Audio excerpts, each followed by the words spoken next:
Hi, my name is Matt Binns. My wife, she's the short one in the center, is the home scholar. I want to talk to you a bit today about raising boys versus raising men. Those are my two men there. Kevin on the left and Alex is next to him. There's a difference between raising boys and raising men. Strategies that work perfectly well for your young boys will need a bit of tweaking as they enter adolescence. Remember, your goal is to grow your boys into men and not just into older boys. Our church recently ran a series called Love and Respect, based on the book by Dr. Emerson Eggerichs. The book and the class are aimed at husbands and wives, but the lessons it teaches are equally applicable, if not somewhat less obvious, to raising sons and daughters. I have zero experience raising daughters, so you'll have to learn about that on your own. I do have some experience with sons, however, and I thought I'd share some of those lessons with you while your boys are still boys.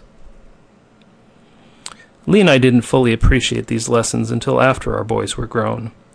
The book and class taught us things we both knew either instinctively or that became so obvious that we had to deal with them on the fly. The biggest aha was that something profound happens to boys in the early teen years, beyond the hormones. This is about the time when boys begin to stretch and break free of their childish ways. We call it a number of things: stretching their wings, pushing the boundaries, or even rebelling.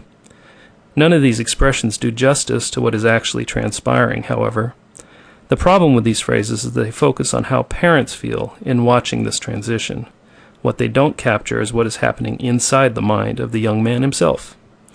Looking from the perspective of a teenage boy, the world is changing. Their whole life to this point was largely been focused on mom and dad.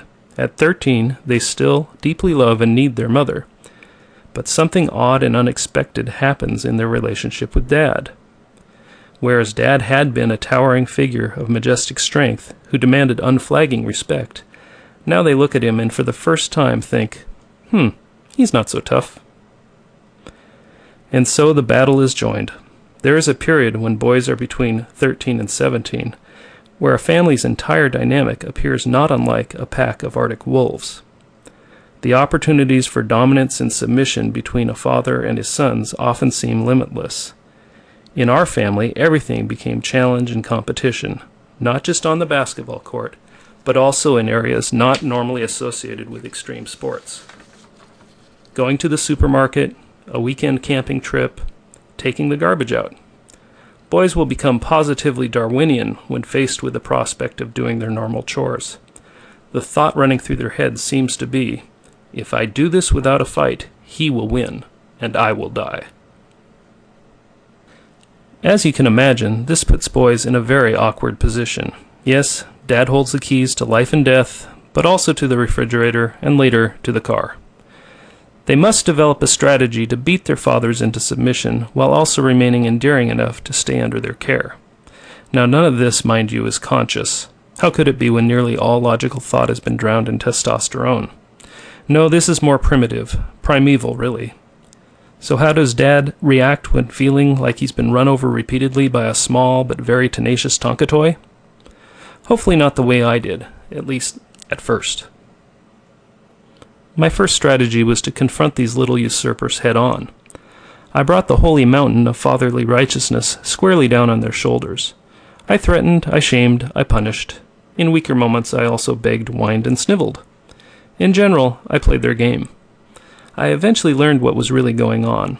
I'd like to say I reflected on the situation and logically concluded what we were experiencing was a family power struggle, and then methodically laid out a plan to turn it into a positive learning opportunity. In reality, Lee hit me upside the head and pointed out that I was behaving quite like an idiot. Of course, in deference to Mr. Eggerichs, she did this with the utmost respect. Men learn from Hollywood that all dads are idiots. The good news is you don't have to stay that way. Here are a few strategies I used to turn what had been a mixed martial arts extreme cage deathmatch into what is now a warm and loving relationship with my grown sons. First, figure out what your sons do well. Come on, it's not that hard. Start by thinking about the activities where your sons are currently able to beat you. For my eldest, it was chess. For my youngest, it was debating political issues. The good news is that the number of activities in this category may start small, but by the time your son is 17, it will pretty much encompass everything you do while awake. Second, show your young men some respect regarding their passions. This will require you to suck up your pride. I mean, if they're good at something, even something in which you previously considered yourself to be the man, go ahead and say it. The admiration of their father is something sons have sought since the prodigal son's older brother first said, "Hey, what about my fatted calf?" Third, engage them as adults. Your teenage sons are capable of complex intellectual thoughts when not in front of the Xbox. Talk to them. Ask them what they think. See how they would handle adult situations. Do this without using the moment to bludgeon them with those fatherly lessons on the ways of the world. You might actually learn something. Fourth, ask for their advice. There is nothing that communicates the message that he is growing up quite as powerfully as when a dad asks his son, "What would you do if you were me?" For some bonus daddy points, make sure you occasionally take the advice and then let them know how it worked. Finally, work side by side with them. Boys and men will open up more when working cooperatively with their fathers. Hours could pass in silence while working on a project when, at a moment it is least expected, the boy might utter, "Dad, I have a problem I need some help with." Believe me, when it happens, it's worth the wait. These are just a few of the things that dads can do to gracefully ease their sons into adulthood. Having lived through the not-so-wonder years and emerged with a sound relationship with my boys, I'm here to offer you the hope that it can turn out well. You and I both know that you're still the man, even if your sons currently think you're really a wimp.